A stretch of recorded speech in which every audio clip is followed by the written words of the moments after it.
ভাইরে, BPL premier লিগের নাম পরিবর্তন করে চুদলিংপং প্রিমিয়ার লিগ রাখা যায় না ভাই? না মানে এই লিগে যেই পরিমাণ সার্কাস শুরু হইছে সেই পরিমাণ সার্কাস তো একজন জোকারও দেখাতে পারে না। এবারের বিপিএল নাকি অনুষ্ঠিত হবে মাত্র 5 দল নিয়ে। এর চেয়ে তো জাকির আলী চুইংগাম বেশি খায়। এক লিগের দলের সংখ্যা থেকে তো শামীম হাসান পাটোয়ারি ভাত বেশি খায়। লিটন দাস ও তানজিদ তামিম একটা টুর্নামেন্টে বেশি ডাক মারে। এর চেয়ে বেশি ডট বল তো আমাদের ঢাবিয়ান বয় তাওহিদ হৃদয় খেলে। একবার চিন্তা করে দেখেন, একটা দেশের সবচেয়ে বড় টুর্নামেন্ট আয়োজন করা হবে, তবুও সেটা মাত্র 5টা দল নিয়ে। এইটা কোনো কথা?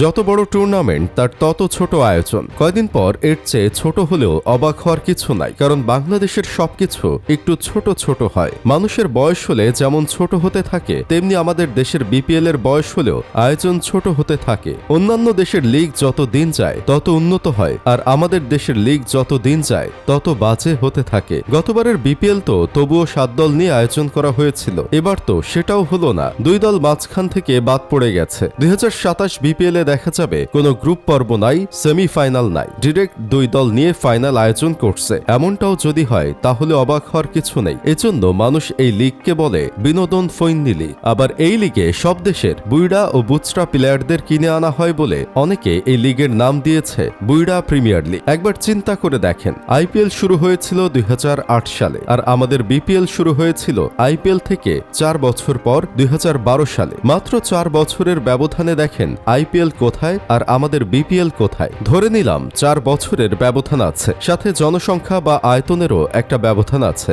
তাই বলে কি আইপিএল এর অর্ধেক পরিমাণ উন্নতিও করতে পারবে না? আইপিএল এ প্রাইজ মানি যেখানে 20 কোটি, সেখানে আমাদের বিপিএল এর প্রাইজ মানি 2 কোটি। যেখানে আইপিএল এ কয়েকটা ম্যাচ খেললে বিপিএল এর প্রাইজ মানির চেয়ে বেশি পরিমাণ ম্যাচ ফি পান প্লেয়াররা, আর আমাদের বিপিএল এ ম্যাচ ফি প্রথাই নেই। আইপিএল এ প্রতিটা দলের জন্য হোম আর অ্যাওয়ে গ্রাউন্ড আছে, আর আমাদের দেশে মাত্র 2 থেকে 3টা ভেন্যু আছে। যেখানে দলই নাই সেখানে আবার ভেন্যু থাকবে কিভাবে? আইপিএল এর বিষয়টা যদি সাইডে রেখে অন্যান্য লিগের সাথে এই বিপিএল এর তুলনা করেন, তাহলেও এই বিপিএল সবার থেকে পিছিয়ে পড়বে। আমার তো মাঝে মাঝে মনে হয় উগান্ডা কোনো বড় লিগ স্টার্ট করলে কয়েক বছরের মধ্যে তারাও এই বিপিএল কে বিট করবে। বিশ্বাস হচ্ছে না? তাহলে শুনেন, পিএসএল বাংলাদেশের থেকে 4 বছর পর শুরু হয়েছে। এটাই বিপিএল এর চেয়ে এখন জমজমাট ভাবে আয়োজিত হয়। দল, স্পন্সর, প্লেয়ার কেনার প্রতিযোগিতার দিক দিয়েও এগিয়ে। SA20 লিগ বিপিএল এর চেয়ে 11 বছর পর শুরু হয়েছে, তবুও সেখানকার অবস্থা আমাদের লিগের চেয়ে উন্নত, কারণ সেখানকার বেশিরভাগ দলের মালিকানায় আছে